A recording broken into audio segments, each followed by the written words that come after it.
한 교실에 30명이 넘는 학생이 공부하는 과밀 학급 문제는 어제 오늘 일이 아닙니다. 해마다 학생 수는 줄어 사상 최저를 기록하는데 반대로 과밀 학급과 거대 학교가 증가하고 있습니다. 그 이유가 뭔지 김연아 기자가 전해드립니다.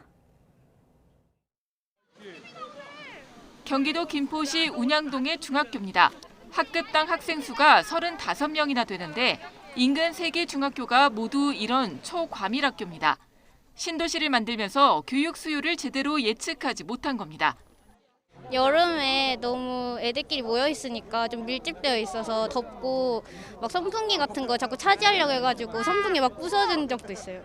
일단 사람들이 너무 많다 보니까 아무래도 3학년, 2학년, 1학년 순으로 먹는데 1학년들이 가장 좀 늦게 먹기 때문에 점심시간을 좀 즐길 여유가 없다고 생각하고요. 화장실이 너무 많이 사용하다 보니까 좀 지린내가 좀 진동한다고 해야 되나요? 네.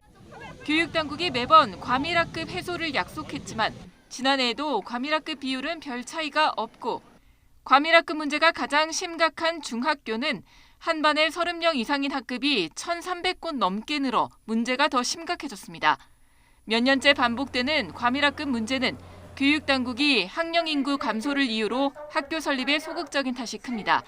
교육부 중앙투자심사에선 크게는 시도 단위로 묶인 단일 학군별로 학생 수요를 파악하기 때문에 각 시도 내 중소도시별로 과밀학급 문제가 심각해도 학교 신설을 허용하지 않고 신도시는 젊은 층이 몰리는데도 학급당 학생 수 기준을 28명으로 잡아서 조금만 변동이 생겨도 과밀학급이 되기 쉬운 겁니다.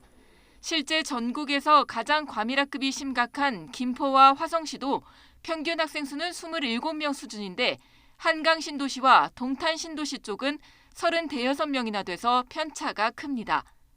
28명으로 기준되어 있는 과밀학급 기준치를 25명으로 낮춰야 될 것입니다. 또한 교육 당국과 해당 지자체 간의 상시적인 TF 구성을 통해서 서울 강남이나 목동 등 이른바 유명 학군지 쏠림으로 인한 과밀학급 증가도 오래된 문제입니다.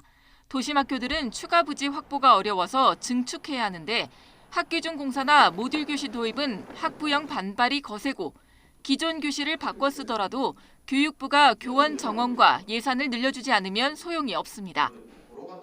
서울도 실제로 전체 학생 수는 줄고 있거든요. 그래서 정원을 줄여서 내려온 거예요. 그런데 이제 실제로 서울 같은 경우에 학급 수는 안 줄고 있으니까 근데 그 과밀학급은 해소도 못할 뿐더러 지금 있는 학급을 운영하는데도 교원이 부족하니까. 학급당 학생 수 감소는 공교육 정상화와도 맞닿은 주요 과제입니다. 학령 인구 감소에도 과밀학급은 늘어나는 기현상이 반복되는 한 공교육 내실화 약속은 공연 부릴 수밖에 없습니다. YTN 김연아입니다.